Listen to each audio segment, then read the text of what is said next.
guys! So for today's video, meron pa akong importanteng sasabihin sa inyong lahat at sana makinig kayo kasi napaka-importante po ito para if ever man na mangyayari ito sa mga accounts nyo, hindi na kayong masasaktan, hindi na kayong ma-shock, hindi na kayong magsisigawan na bakit ang daming unfollow. Nag-follow ako sa kanya pero ina-unfollow ako agad. Ang daya-daya naman nila. Ikakayaman ba yun? So, ngayon guys, ito po yung totoo. So, at least alam nyo na. So, kung maalala nyo guys, last day, nag-post po ako dyan ng unlock 62 followers. Yan.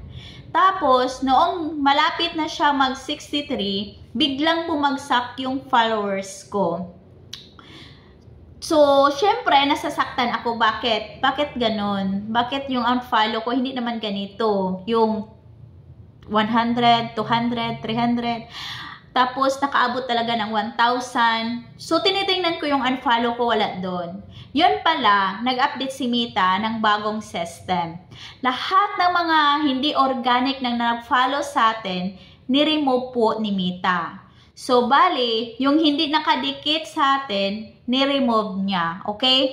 So, dito na natin makikita yung totoong engagement na napaka-importante talaga ng engagement, guys. So, ganito po siya. For example, si Juan nag-follow sa akin, tapos dinididma ko si Juan. Kasi nag-follow na siya sa akin, so bahala na siya.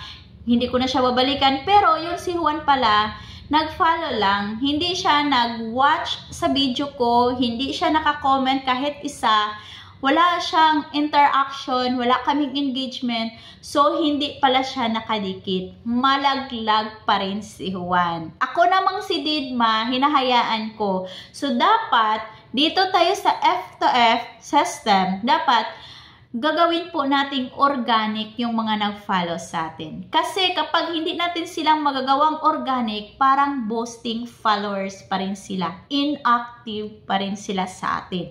Naka-follow, hindi naman naka-view. Naka-follow, hindi naman naka-comment kahit isa. So, inactive sila guys. Parang boasting followers pa rin. Malaglag pa rin kasi walang engagement. Okay. So, ganun po siya guys. So, paano ba makipag-engage ang isang tao sa isang tao? Dapat may love. Ma-engage ka ba kung walang love? Hindi. Ma-engage ka ba kung walang sing-sing? Hindi. Charot. So, ganun po yan. Paano? Naka-follow siya sa akin. Never siya naka-view kahit isa sa mga video ko. Naka-follow siya sa akin.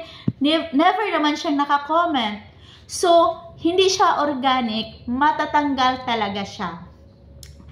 So, yun po yung nangyayari guys at gusto ni Mita na ganun talaga yung mag-follow sa atin, dapat may engagement. Dapat kung naka-follow siya, dapat naka-view siya sa atin. Naka-follow siya, dapat naka-comment siya sa atin. Kaya nga, pasok na pasok yung followers sa R2R or kahit naka-comment siya doon kasi naka-view siya sa atin. Una, dapat naka-watch siya muna bago follow, naka-comment siya muna bago follow para organic. Gagawin po nating organic. So ngayon, bawal na yung didmahan dito, di ba? So maliit or malaki ang bahay, dapat papansinin na natin kasi para hindi masasayang sila at mawawala. So maganda naman yung bago niyang update, yung matitira sa atin, yung organic talaga na mga followers na. Yung mga hindi siya organic, matatanggal talaga dyan.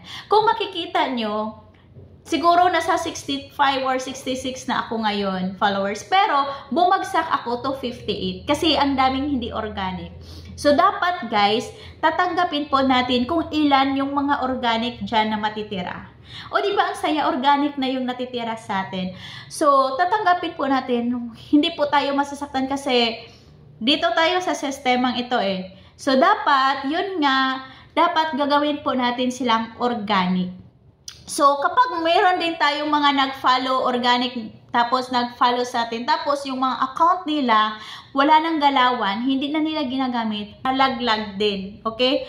Bali, mababawas din siya kasi wala na siyang galawan. Yung account na yun, bali, yung abandon na account, yung iniiwanan nila, so malaglag din siya, okay?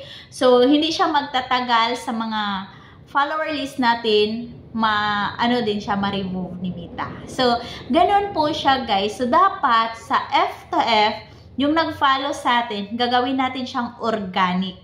So, dito, engagement talaga, napaka-importante para maging organic ang isang followers, makadikit. Kasi pag hindi siya dikit, laglag talaga. So, yun po siya guys. So, sana naintindihan nyo po.